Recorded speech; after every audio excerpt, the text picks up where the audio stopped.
사회문화 6번이야, 6번. 여기는 지금 경제 문제 중에서 국제수지. 수지라는 게 뭐냐면, 그러니까 국제 간에 서로 거래를 했을 때 수입이 많거나 수출이 많거나 뭐 이렇게 나가는 돈하고 자본하고 들어오는 자본, 이것을 비교하는 게 국제수지야. 국제수지가 이익이다라고 하면 나가는 돈보다 들어오는 돈이 더 많다는 얘기지, 그지? 자, 그럼 본문 한번 볼래? 가정에서 수입과 지출을 관리하기에 가계부를 쓰듯이, 자, 국제수지, 아주 커다란 문제를 가정에서로 예를 들면서 비유적으로 표현한 거야. 수입과 지출, 이게 이제 가정의 경제 규모인데, 국가에서도 마찬가지겠지. 국가도 마찬가지로 가정하고 똑같이 외국과의 무역에 따른 수입과 지출, 이걸 관리하기 위해서 통계를 작성한다. 자, 국제수지 통계를 말하는 거지. 지금 일정 기간 동안, 보통 일정 기간은 1년을 말해요. 1월 1일부터 뭐 12월 31일까지 한 국가의 거주자와 비거주자 간의 상품, 서비스 및 자본 등, 이걸 모두 경제적인 부분인데, 모든 경제적 거래를 종합하여 기록한 통계가 바로 국제수지표다. 자, 지금 국제수지표를 설명하기 위해서, 자, 국가가 하는 것을 가정에 비유했는데, 문제는 수입과 지출의 항목이 여러 가지가 있어. 그게 뭐가 있냐면 상품, 서비스, 이건 물론이고 자본까지 모든 경제적 거래를 종합해서 통계를 내면 그게 국제수지표가 되는 거야. 물론 여기서 말하는데 중요한 것이 뭐냐면, 한 국가 안에 있는 거주자하고 비거주자, 이 둘의 거래를 말하는 거야. 그러니까 이게 외국이라는 것은 보통 우리 국가에 반대되는 개념으로 쓰고 있는 거지, 그지? 국내, 국외, 이렇게 말하는 거야. 한 국가의 거주자와 비거주자. 여기서 일정 기간은 통상 아까도 얘기했지만 1년으로 설정이 돼 있는데, 국제통화기금 IMF에서 국제수지 통계의 포괄 범위와 기준을 정하고 있다. 그 다음에 각국은 이에 따라서 국제수지표를 작성하고, IMF는 그걸 감독은 아니고 의무적으로 내는 건 아니지만, 안 내면 또 뭐 신용도가 떨어지고 하기 때문에 다 낸단 말이야, 알았니? 그래서 이 IMF는, 국제통화기금은 대외 거래 환경에 관한 변화 등을 감안하여 필요시에는, 자, 이런 거 조심해. 항상이 아니라 필요할 때 이 기준을 개정해 오고 있다. 그러니까 딱 정해진 게 아니라 그때그때 달라. 필요할 때마다 좀 다르다고. 그걸 주관하는 게 어디냐면 IMF란 말이야. 현행 국제수지표는 상품 및 서비스 등을 수출한 금액에서, 자, 수출한 금액에서 수입한 금액을 차감한데, 그러면 현행 국제수지표에서 가장 핵심이 되는 건 수출하고 수입한 거, 이 차액을 말하는 거야, 차액. 그 다음에 경상수지, 그 다음에 자본 이전, 요거까지 포함하는 거지. 이걸 기록하는 걸 자본수지라고 한다. 그 다음에 거주자하고 비거주자 간의 금융거래를 기록하는 금융계정으로 분리된다. 이렇게 국제수지표가 뭐로 분리되나 봐. 제일 처음에 경상수지, 그 다음에 자본수지, 마지막에 금융계정, 이렇게 세 가지를 가지고 국제수지표를 만드는 거예요. 국제수지표. 자, 금융계정 잘 모르면 은행 통장이란 말이야. 거주자가 해외의 주식, 채권 등에 투자한 금액이야. 그러니까 우리나라 사람이 외국에 투자하는 거지. 그런 자산을 금융이라고 하는 거야. 금융계정에는 다 기록돼 있겠지. 외국에 얼마를 투자하고 뭐 이런 거, 아니면 외국에 얼마를 투자했는데 얼마의 이자를, 배당금을 받은 거, 뭐 이런 것들이 다 자산에 포함되어 있단 말이야. 그 다음에 비거주자, 이번엔 거주자가 아니라 비거주자야. 국내 주식, 채권 등에 투자한 금액을 부채로 기록한다. 그러면 금융 계정에 우리나라 사람이 외국에 투자한 건 자산이고, 당연하지. 우리나라 사람이 외국에 투자한 건 우리나라 돈이잖아. 근데 외국 사람이 우리나라에 투자한 건 그건 빌려온 부채에 해당한다고 기록한단 말이야. 그러면 자산에서 부채를 빼면 금융계정 결과가 나오겠네. 그지? 부채가 많으면 마이너스일 거고, 자산이 많으면 플러스가 되겠지. 그지? 금융계정 계산만봉이야. 그 다음에 금융계정의 자산 항목에는 자산의 증가액에서 자산의 감소액을 차감했대. 그러면 순이 되는 거지. 순. 정말로 증가한 금액이 되겠지. 그 다음에 부채 항목에는 부채의 증가액에서 감소액을 차감해. 그러면 순부채 증감액이 나오겠지. 뭐 이건 너무나 당연한 거니까. 그러니까 자산 규모가 얼마인데 부채가 얼마다 그러면 자산에서 부채를 빼는 거고요. 이거는 자산, 순자산 증가액을 말하는 거고 1년 동안. 그 다음에 부채에서 자산을 빼면 순부채 증감액이 된다. 그런 얘기야. 지금 금융계정을 자세하게 풀고 있어. 금융계정의 자산에서 부채를 차감한 금액, 자산에서 부채를 차감한 금액을 금융계정 순자산으로 인식한다. 자산에서 뭘 뺀다고? 부채. 그러면 금융계정 순자산. 금융계정의 자산에서 부채를 뺀 거야. 실제로 있잖아. 많이 꿔주고 많이 투자하고 이런 것보다 금융, 그러니까 통장에 있잖아. 통장에 남아있는 거, 통장의 거래 내역, 그게 바로 금융계정 순자산에 해당된다고. 이거는 통장에 기록이 돼 있잖아. 그러니까 이 수치, 기록된 거를 가지고 계산한다면 금융계정 순자산이 된단 말이야. 근데 실제로는 금융거래를 안 하고 직접 주실 수도 있고 우회적으로 투자할 수도 있고 막 이런 거 있잖아. 그런 거는 금융계정 순자산이 아니지. 왜냐하면 그거는 겉으로 드러나는 게 아니기 때문에. 자, 그래서 금융계정 자산에서 금융계정 부채를 뺀 건 금융계정 순자산으로 인식하고 이건 공식적이다. 국제수지표에는 기초통계의 오류나 통계 작성의 실수 등 약간의 오차와 누락이 존재한다 그랬어. 근데 이걸 무시한다면 경상수지 나왔다. 경상수지 그 다음에 자본수지 이거의 합에서 금융계정 순자산을 차감하면 0이 되도록 국제수지표가 작성된다. 여기서 지금 우리가 읽은 것 중에서 제일 있잖아. 중요한 게 바로 이거야. 경상수지 자본수지의 합에서 금융계정 순자산을 차감하면 0이 되도록 국제수지표가 작성된다는 거야. 이해됐어? 무슨 말이지? 그러니까 수출 수입 항목, 그 다음에 자본 투자하고, 그 다음에 부채를 가져온 거, 이런 거에서 다 그걸 계산하면 플러스 마이너스 나오겠지. 그 다음에 금융계정 순자산을 차감하면 0이 돼야 된다는 거. 이게 국제수지표의 어떤 일정한 기준이란 말이야. 여기서 위에서 본다면 IMF가 국제통화기금이 현행 수지표에서 뭘 하냐면 필요시에 따라 기준을 개정해 오고 있다라고 얘기했는데, 문제는 어떤 때는 이게 다 적용 안 될 때도 있겠지. 그지? 특별한 경우에는 그렇단 말이야. 자, 그럼 여기 첫 번째 문단에서는 우리가 국제수지에 관해서 얘기했는데 그걸 처음에 가정에 비유했다. 알았어? 그 다음에 국제수지표에는 3가지가 있는데 경상수지, 자본수지, 그 다음에 금융계정, 이 3가지로 나누었는데 여기에서는 어떤 식으로 작성하는지에 대한 방법을 마지막에 제시했다. 마지막 문장, 제일 중요한 거 마지막 문장. 자, 그 다음에 3가지 구성하고 작성하는 방식을 얘기했으니까 두 번째로 한번 가볼까?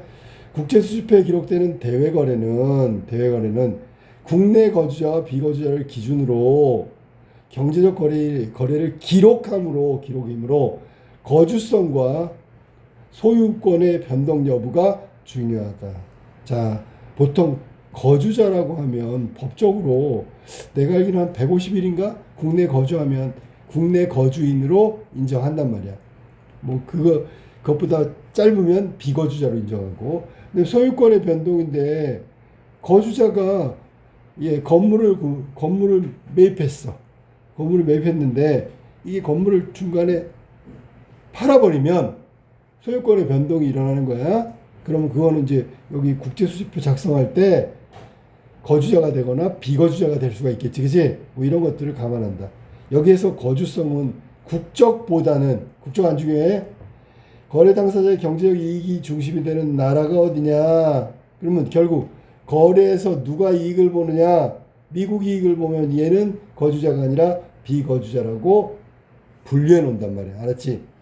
그 다음에 통상적으로 개인이 1년 이상 어떤 나라의 경제활동 및 거래를 수행하는 경우 1년 이상이랬다. 1년 이상 그러면 얘는 경제적 이익 중심이 그 나라에 있다고 본다.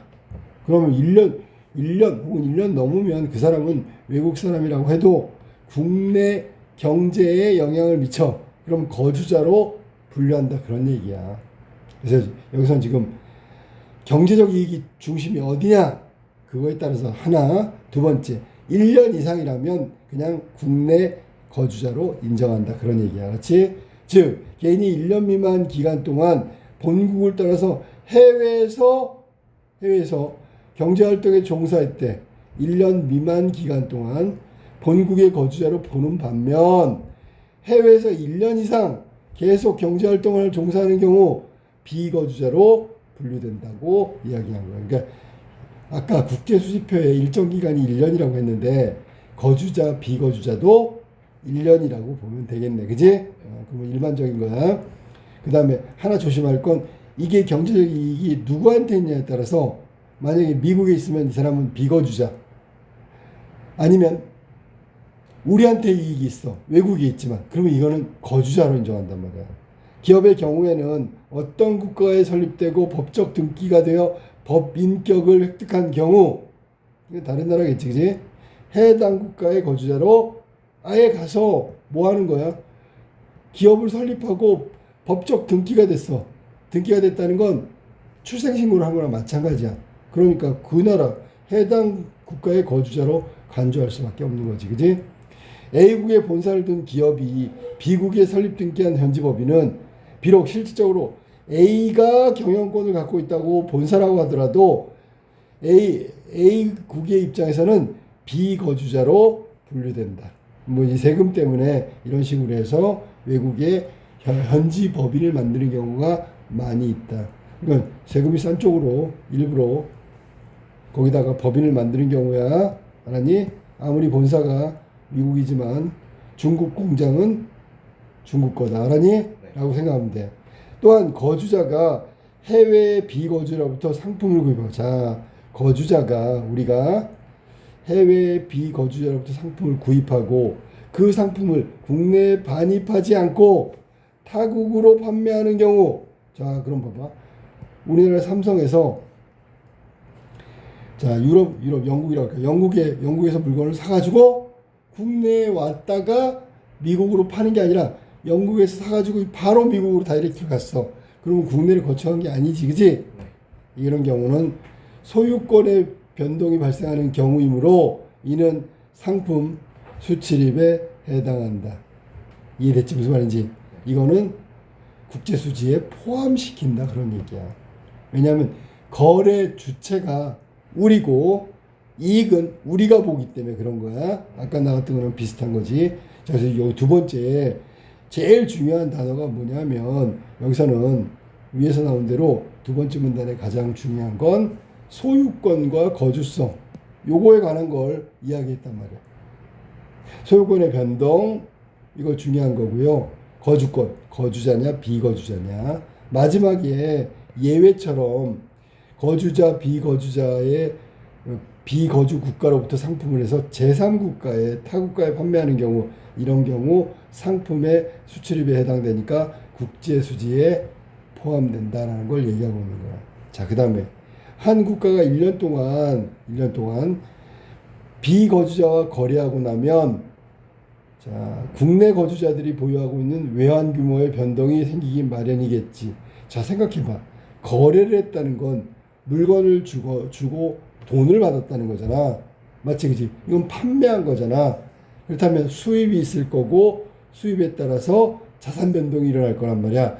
그리고 외환 규모라는 얘기는 뭐냐면 수출입 대금을 달러로 받았단 말이지. 국제 거래 화폐니까. 그런 경우에는 외환 규모가 바뀌겠지. 그지? 이 변동은 나라 전체를 보면 대외 지급 능력의 변동. 우리가 지금 대외 지급 능력, 즉 달러를 얼마나 갖고 있냐면 4천억 정도를, 4천억 달러를 갖고 있어. 근데 그게 어떻게 보면 많은 돈처럼 보이지만 실제로는 빌린 것도 있고 거기서 또 갚아야 되는 것도 있고 이자도 있고 수출입 대금으로 지급해야 되는 것도 있고, 그래서 외환 규모가 넉넉한 게 아니야. 4천억 정도 된다 그래. 4,500억 뭐.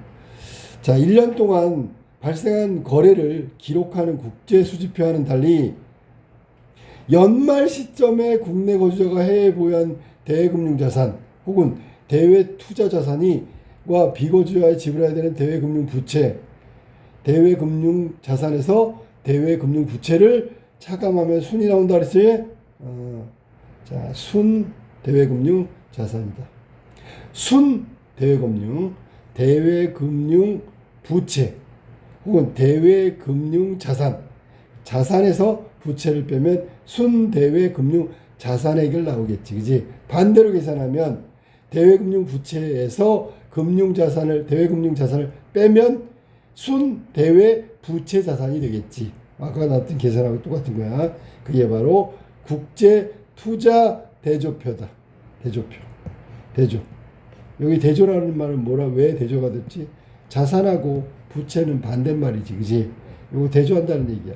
일반적으로 순대외 금융자산이 증가하는 경우, 자, 순대외 자산이 증가한다면 자산이 더 많다는 얘기고 지급 능력이 개선되었다고 말하고, 국제 투자 대조표에서 대외금융 자산 및 대외금융 부채, 연초 잔액의 거래 요인과 비거래 요인에 따른 기간, 이 중에 증감을 조정하여 연말 잔액이 작성된다. 그러니까 연초에는 사실은 줄 돈이 있고 나갈 돈이 있고 받을 돈이 있고 막 이런 거 있잖아. 응? 네. 그걸 감안해 가지고 연말이 더 계산하기가 확실하지, 더 결과적이지. 그러니까 연말로 작성되는 거야. 연초가 아니라. 우리가 보통 월급을 받으면 결산을 언제 해? 그치, 연말정산하거나 월말정산해야 되잖아. 그거 똑같은 거지. 거래 요인은 매매, 사고 팔았 때, 차입, 꼬았어. 실제 경제적 거래를 통한, 왜 실제라는 말이 붙었냐면 이거는 거래 수단이 화폐일 가능성이 크다고, 알았니? 그래서 실질 경제적 거래를 통해서 자산 부채의 가치 변동이 발생하는 경우 국가 간에 실제로 자금이 이동되는 것을 말한다. 여기서 그 자금이라는 게 바로 지금 금방 얘기했던 화폐를 말하는 거야. 그래서 얘를 실질적 거래 요인이라고 하고, 여기다 이제 비거래 요인이라고 한 건 뭐냐면 실제 화폐, 자금 거래가 아니라는 얘기야. 경제적 거래는 없으나 자산 부채가 시장의 평가, 자, 시장의 평가면 뭐 건물을 갖고 있으면 부동산이겠고, 알았지? 뭐 미술품에 투자했으면 미술품 작품의 가격이 달라졌다는 얘기잖아, 그지? 가치 변동이 발생했대. 실제로 금전적 거래는 없었지만, 자본 거래는 없었지만 가치 변동으로 인해서 주식이 많이 올랐네. 그래서 부자가 됐단 말이야. 그러면 자금의 이동은 수반되지 않았지만 특히 환율 변동으로 환차익, 가격 변동으로 가격 차이에 의해서 달라진단 말이야. 가치 변동이 발생한단 말이야. 그러면 이거는 위에서 말한 대로 이름이 비거래 요인에 의한 대외 국제 대조표, 투자 대조표가 되는 거지. 거기에 항목이 된단 말이야. 알겠지? 자, 국제 투자 대조표는 국제 수지와 마찬가지로, 그러니까 똑같아. 특정 통화를 기준으로 작성된, 뭐 달러거나 유로화가 되겠어. 기준 통화 이외에 통화로 표시된, 기준 통화 이외에 통화로 표시된 자산, 그리고 부채에서는 기준 통화의 대외 가치인 환율 변동에 따라 자산 부채의 시장 가치에 대한 평가가 변동된다. 그러니까 우리가 예를 들면 기준 통화가 달러라면 이거를 만약에 일본 돈으로 많이 받았어. 그럼 그 달러로 바꿔야지. 그래가지고 계산한다는 얘기야. 알겠지? 한편 비거래 요인의 증가로 가격 변동은 환율 이외의 가격 변수가 움직임에 따라 발생한 자산이나 부채의 평가 변동을 의미한다. 그럼 여기 제일 중요한 건 뭐야? 환율 이외라 그랬어. 환율 이외의 가격 변동이야. 그것 때문에 발생한 자산 부채의 가치 변동을 의미한다. 뭐가?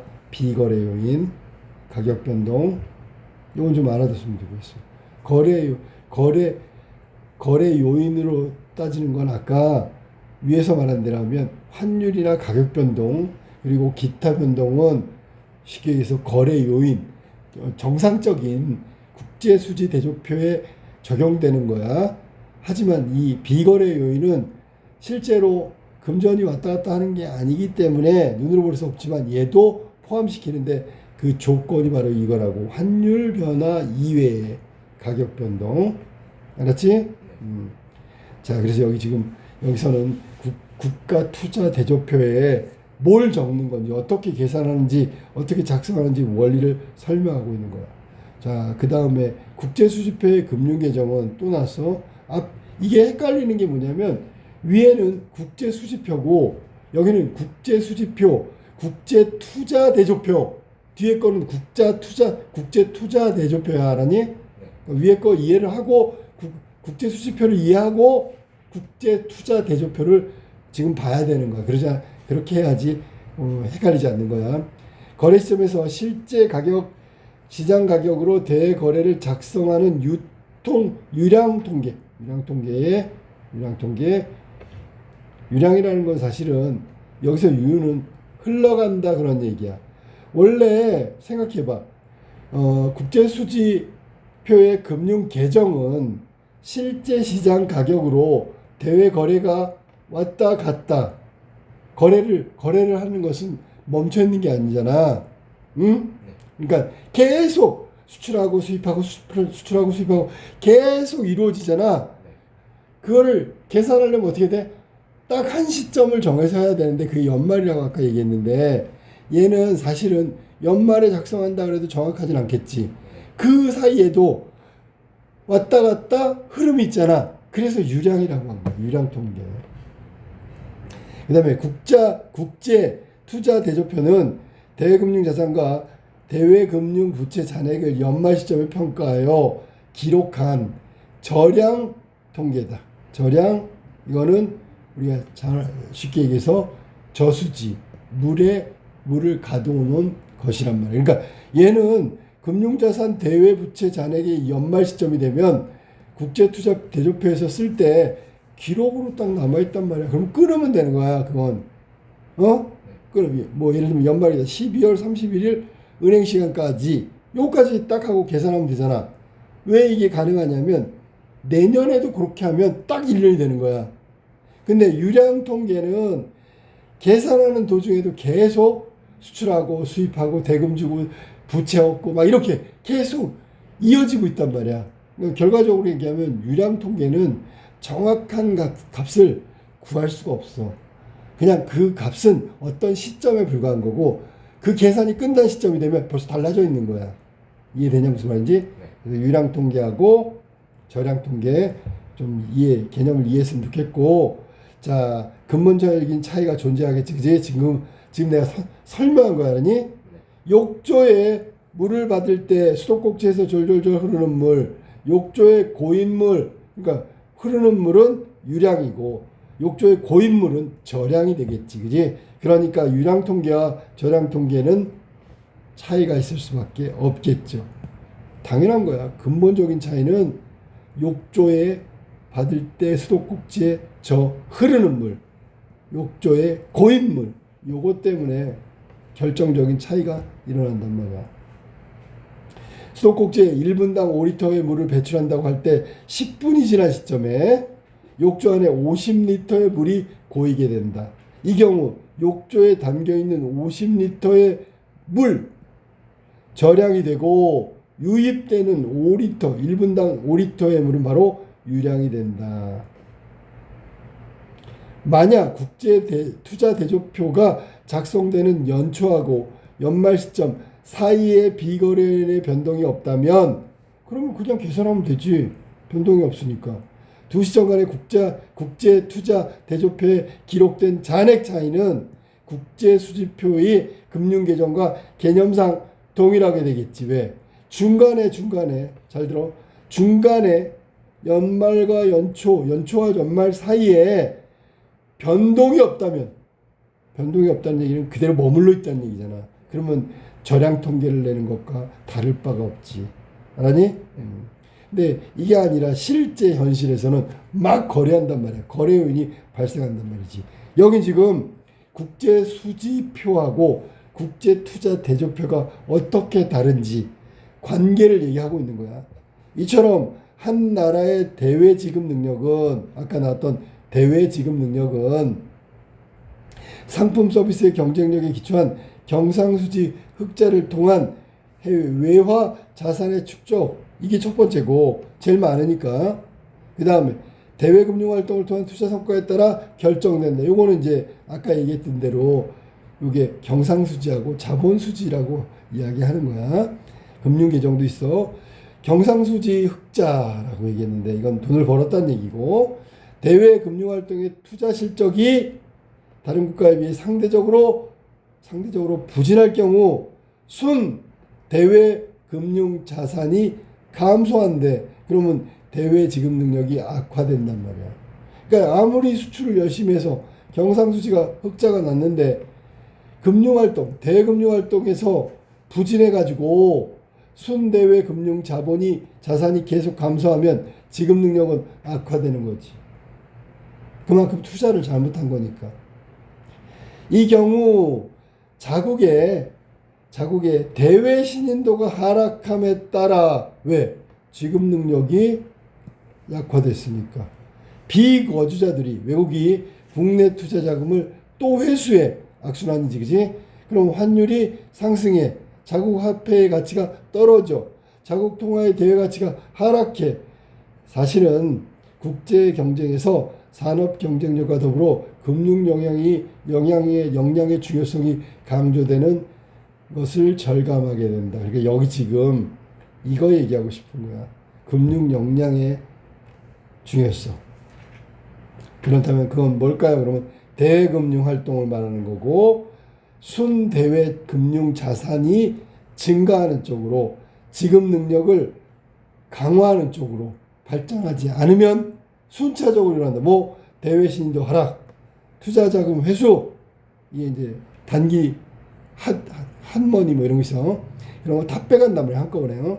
환율이 상승하게 되고 순차적으로 대외 가치는 하락하고, 대외 가치가 하락하면 어떻게 돼? 그럼 당연히 경상수지 수출도 안 되고 대외 금융 활동은 더 열악해지고 산업 경쟁력이 약화되면 결국 외환 대외 지급 능력은 없지요. 그렇게 계속 가면 어떻게 돼? 나중에 못 갚으니까 IMF 되는 거야. 알았니? 구제금융 신청해야 되는 거야. 그래서 여기는 잘 들어봐. 경상수지 중요해. 이게 중요하지 않다가 아니라 우리가 소홀히 하고 있는 금융에 관한 거, 대외 금융 활동 있지? 국제 금융 활동, 이것도 신경 쓰지 않으면 큰일 난다. 뭐 이런 얘기를 하고 있는 거야. 됐죠? 자, 문제 한번 볼까? 윗글의 내용과 일치하지 않는 것은 1번 경상수지 흑자가 매년 지속해서 누적된 국가의 경우라도 국제투자대조표상의 순대외 금융 부채국가로 전락할 수 있다. 이거 어디 나와? 맨 마지막에 지금 금방 읽었잖아. 알았어? 네. 요거 지금 설명한 거야, 지금. 여기 지금 보면 대외 신인도 하락. 그래서 결국 마지막에 경쟁력 약화, 구제금융 신청. 이렇게 갈 수 있다고 얘기했으니까 맞는 거지. 2번. 외국인이 우리나라에 1년 이상 거주했대. 1년 이상. 그러면 거주자를 보는 거지. 본국의 상품을 판매할 경우 우리나라 경상수지의 수출 항목으로 기재해야 된다. 여기 본국은 어느 나라일까? 우리나라를 말하는 거야. 이 사람은 거주자로 봤기 때문에 거주자의 본국은 우리나라고 우리나라 물건을 판 외국인이지만 결국 이익이 우리한테 오기 때문에 거주자로 보고 수출 항목에 기재되겠지. 이것도 맞는 거잖아. 잘 읽어봐. 3번 국제수지표상 금융계정에 기록된 주식, 채권 등 대외금융자산의 가치는 연말 시점에서 평가된 시장 가격으로 작성된다. 자, 이거 틀렸어. 왜 틀렸어? 연말. 거래 시점이지. 거래 시점. 연말이 아니라 거래 시점이지. 시장의 가치는 거래 시점이라고 해야지. 이해됐냐?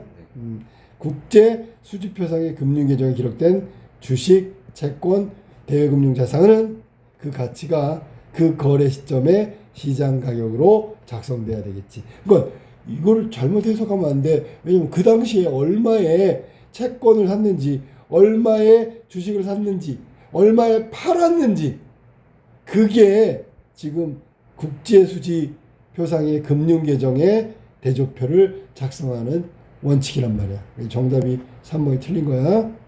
4번으로 갈게. 기업의 경우 주된 경제적 이익의 중심이 되는 나라. 이걸 보는 거지. 그래서 거주자로 보고 있다. 맞았고요. 이것도. 5번 국제투자대조표에서 뒷부분이야. 대외금융자산 및 대외금융부채 증감과 국제수지표상의 금융계정 간의 괴리가 발생하면 이건 비거래 요인에 의한 것이라고 볼 수가 있다. 이것도 본문에 나와 있어.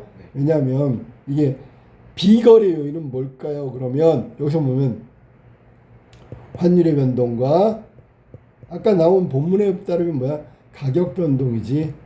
이런 것들 때문에 차이가 난다고 얘기할 수. 이걸 비거래라고 했고요. 이것 때문에 괴리가 발생한다. 여기서 괴리는 기록한 거하고 실제하고 차이가 난다는 얘기야. 그러니까 기록상으로 이런데 더 마이너스네, 감소네. 기록은 이런데 더 증가했네. 이거는 바로 비거래 요인, 환율 변동, 가격 변동에 의한 것이다 라고 본문에 나와 있어. 정답은 그래서 3번이 틀린 해석이다. 2번으로 가볼게. 자, 윗글을 바탕으로 보기를 위한 것. 보기 볼래? A국은 자국 통화인 달러화를 기준으로 국제 투자 대조표를 작성하고 있다. 순 대외 금융 자산이 0을 유지해오던 A국은 2023년 100억 달러의 경상수지 흑자를 달성했으며 B국의 거주자는 향후 A국의 주식시장의 호황을 맞을 것이라고 예상해가지고 자국 통화를 A국의 통화로 환전한 50억 달러를 A국의 주식시장에 투자했대. 그러면 A국은 경상수지 금융계정을 통해 150억 달러가 유입됐는데 경상수지 얼마야? 100억 달러. 그 다음 B국이 A국에 투자한 50억 달러 합쳐서 150억 달러가 된 거야. A국 거주자는 이를 C국 통화로 환전하여 C국 주식시장에 전액 투자를 했대. A국 거주자는 C에 투자한 거야. 2023년에는 비거래 요인에 의해서 시장에서 평가된 가치 변동은 발생하지 않았다. 다른 거는 변동 요인에 영향을 못 미쳤다. 그냥 그대로야, 그대로. 알았니? 단 각국의 주식시장에서 거래되는 주식의 가격은 모두 자국 통화로 표시된대. 자, 2024년 해가 바뀌었네. A국의 경상수지 및 금융자산의 순자산이 모두 0이라고 하자. 경상수지 및 금융계정 순자산이 모두 0이래.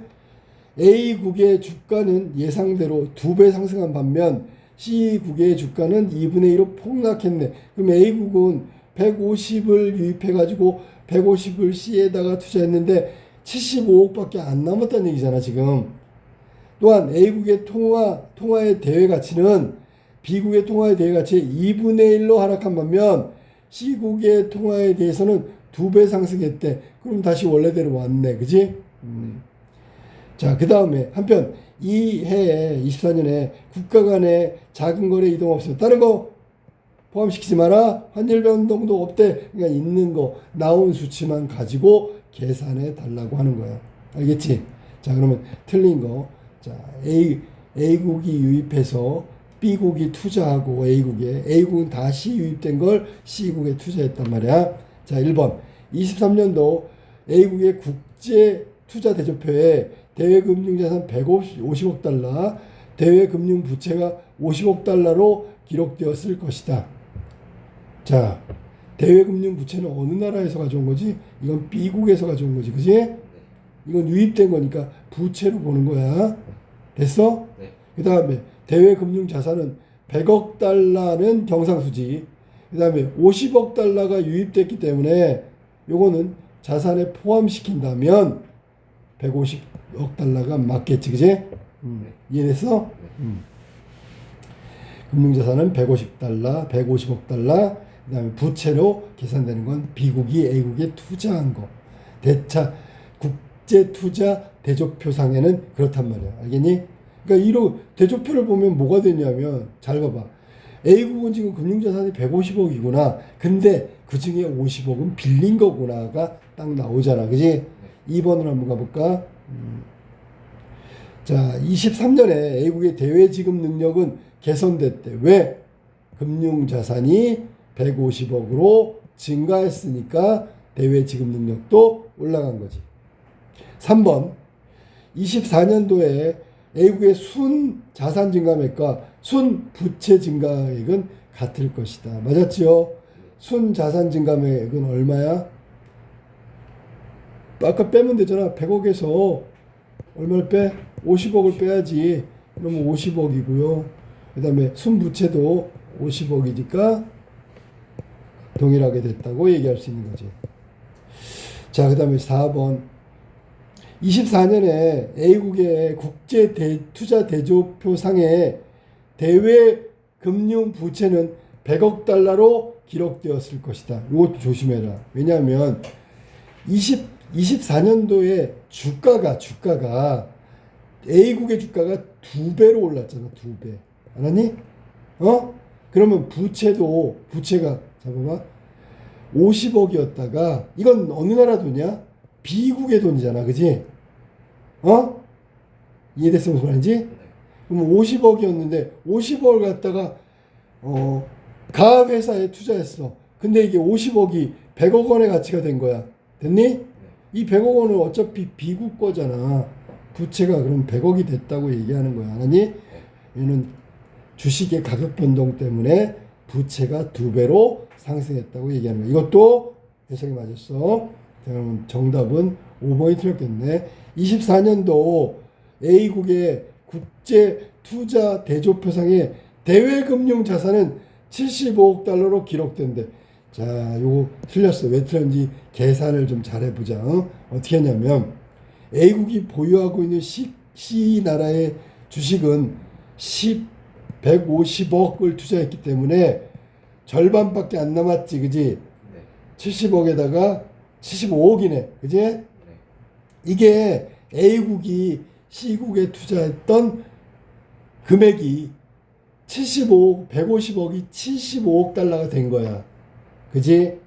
그 다음에 C국의 통화 가치가 또 환율이 떨어진 거야. 그러니까 가치가 없어진 거야. 그러면 2분의 1 떨어졌으니까 이거의 절반인 37.5억 달러가 된 거야.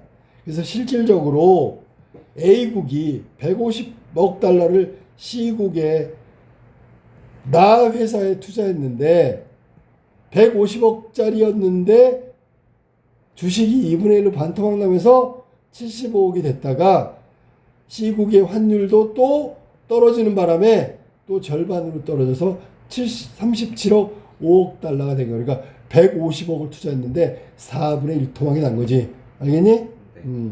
그러니까 여기 75억 달러라고 한 게 틀렸고요. 정답은 37억 5천만 달러가 되는 거야. 알겠지?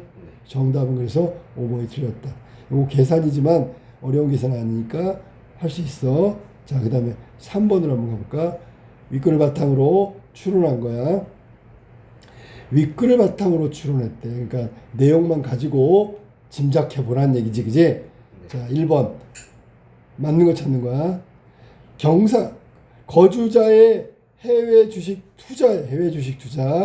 해외 주식을 투자했다는 건 이것도 자산이기 때문에 포함시키는 거겠지, 그지? 경상수지 흑자는 필수적인 요건이다. 이거는 틀렸어. 왜 틀렸냐면 별개의 것이잖아, 지금. 뭔 말인지 알겠어? 경상수지하고 해외 주식 투자, 금융계정 뭐 이런 거 있잖아. 이런 것들은 예를 들어볼까? 경상수지 흑자가 필수적인 아니라는 게 뭐냐? 경상수지가 적자가 났어, 요만큼. 그런데 해외 주식 투자 증가가 이만큼이 늘어났어. 그러면 경상수지하고 상관없이 차액이 발생하지. 이만큼 이 자산이 증가한 거잖아, 그지? 네. 그럼 이번에는 경상수지가 확 줄었어. 응? 네. 근데 그럼 경상수지가 미안하다, 다시 할게. 경상수지가 늘었다 그럴게요, 그래. 왜냐면 경상수지 흑자가 필수라 했으니까 경상수지가 어마어마하게 늘었어. 네. 이만큼. 그런데 주식 투자에서 얻은 수익이 이만큼 줄었어. 그러면 경상수지 흑자에도 불구하고 마이너스잖아, 이만큼. 필수가 아니지. 알았어? 네. 그러니까 각각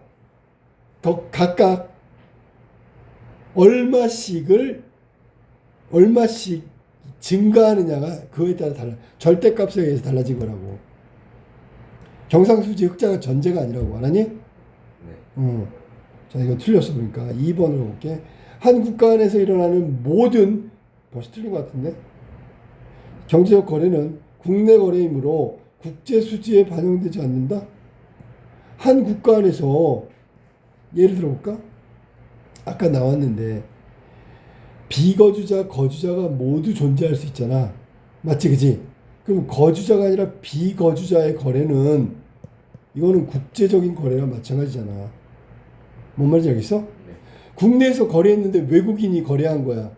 그리고 이게 이익이 그 외국인의 본국, 즉 미국 사람이면 미국이 이익을 얻어. 그러면 이거는 수출이 아니라 수입에 해당되는 거잖아. 그러니까 반영되겠지요. 3번. 가격 변동 이외에, 자, 아까 나왔던 건데 가격 변동 이외에 비거래의 요인 변동이 없다면 국내 주가 하락은 대외 지급 능력을 개선시키는 요인이다. 자, 별표 한번 해볼까? 3번? 3번에 3번 해석을 잘해야 돼. 자, 가격 변동이 없다라는 건 비거래 요인 변동이 없다는 거고, 국내 주가가 하락하면 그러면 부채의 가치도 함께 하락하겠지. 예를 들어 50억 부채가 있었는데 어떻게 된다? 아까 금방 2번 문제 나왔지? 이 50억이 A국이 투자한 거야, 다른 나라가. 그러면 50억이라는 건 외국 A국이 우리나라에 투자했으니까 부채잖아, 그지? 근데 주가가 하락했대. 이 50억이 2분의 1 토막 나면 25억이 되잖아. 네. 50억 부채였었는데 주가 하락이 동반되면 25억으로 줄어들잖아. 그러면 갚아야 될 돈이 줄었다는 건 대외 지급 능력이 개선됐다는 거고 더 좋아졌다는 거잖아. 정답은 3번이잖아. 4번. 국제투자대조표의 거래 요인에 의한 순대외 금융자산은 환율 변동이 있는 경우 거래 요인이야. 국제수지표상의 금융계정과 괴리가 발생하게 된다. 환율 변동하고 가격 변동은 거래 요인이라 그랬지, 그지? 응? 그지? 그러면 여기서는 국제투자대조표에서 차이가 나는 거지. 국제수지표가 아니고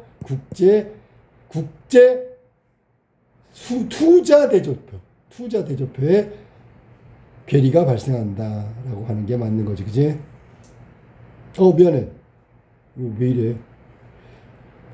이게 지금 맞죠. 통계가 선생님 잘 말했어. 두 개 다죠, 두 개 다. 국제 수지표상의 금융계정과 괴리가 발생하고 국제 수지 대조표에도 발생한다. 됐어? 순대외 금융자산은 국제 수지표상에서는 이퀄이 돼야 되잖아. 비거래 요인을 감안한다면 통계상의 그 차이는 분명히 있을 거야. 알겠니? 환율 변동이 있을 경우 위에서 그 본문에서 뭐가 나왔지?